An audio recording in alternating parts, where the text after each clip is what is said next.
Hello everyone and welcome back to another video. Today I'm going to be doing a review of the new Lego Star Wars Boba Fett Starship, the Slave1 Microfighter, which released January 1st, 2023. The set contains 85 pieces and retails for $10 in the US. And going over the box art of this set, I really think it's pretty cool. I like how it shows Boba Fett's palace, formerly Jabba's palace there, and there's some nice Tatooine scene.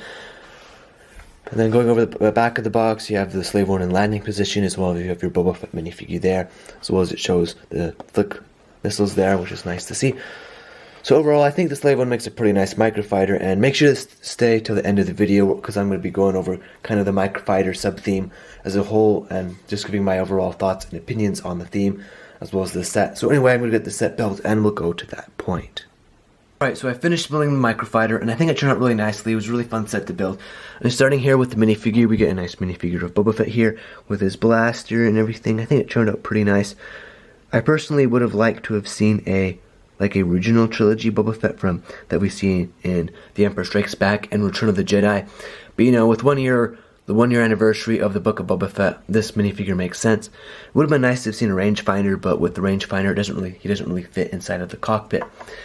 And then talking about the cockpit, how you put Boba Fett in the cockpit, you can also store his blaster in the cockpit, I figured out. You have to take it apart though, but it is nice that you can store the extra part, because I think it looks better when he's not holding his blaster. And to do that, you just have to put this part of the blaster in the back, like that.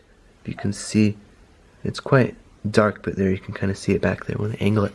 And then this lightsaber hilt piece, it just kind of goes in there too.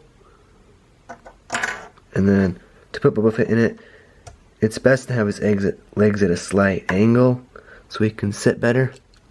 And he can just sit in the cockpit like that with the windscreen. So there you go. Now he can go blasting away. And then you got your flick fire missiles here that you can launch, which I'll probably launch a little later, because there's one other way he can sit in the cockpit, which is super cool. And just talking about this cockpit, this is probably the best cockpit we've seen for a microfighter, because the minifigure can actually fit inside of it. He's actually built inside. He's not just sitting on top of it with a cheese slope for a windshield, but you actually have this nice windshield piece that can actually open and close, keeping the minifigure inside, and so the minifigure's actually inside.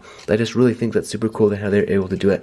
And the minifigure can just sit in there. I really like how he can just fit in there, as well as have the little storage space for the blaster pieces. But then moving on to the other way he can sit, you just, also you can store the blasters this way too. There's in the other part where he sits, you can just stick your blaster there, as well as the lightsaber part of his blaster, the hilt there. And then Boba Fett just kind of sits like that, and the cockpit closes just like that. So that is pretty cool. Overall, I think this microfighter turned out pretty great for a microfighter. Microfighters, I know, are some people, you either really like them or you don't like them at all. But I think this one turned out pretty cool and is a pretty good value for what you get with the nice cockpit here. It is, at the back. Going over the back, you got two orange pieces here for the jets. It would have been nice to see something here, but then it wouldn't be able to land so flat. I might add some pieces. And also, with this piece here, if you have a nail in the wall, you can actually hang this on the wall, as you can see in the picture. I think it looks pretty cool on the wall too, and there's just so many display options, like hang it on a wall, have it landed, have it of that, just different positions in the way the minifigure can sit in the cockpit. I think this really has a lot of fun playability to it. It's a really nice size just to fly around. Looks pretty good. You can tell that it's meant to be the Slave1 or Boba Fett Starship, and just really fun with the flick fire missiles. Overall, just a really great set. But anyway, enough on that, and I hope you enjoyed this video. And also, talking about the microfighter theme, if you think Lego should make more microfighters like they used to, and in the past few years they've been making less and less microfighters, and I'm starting to think that the microfighter sub theme might be going extinct.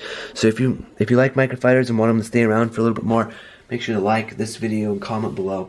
And until next time, thanks for watching and have a great day. Bye bye.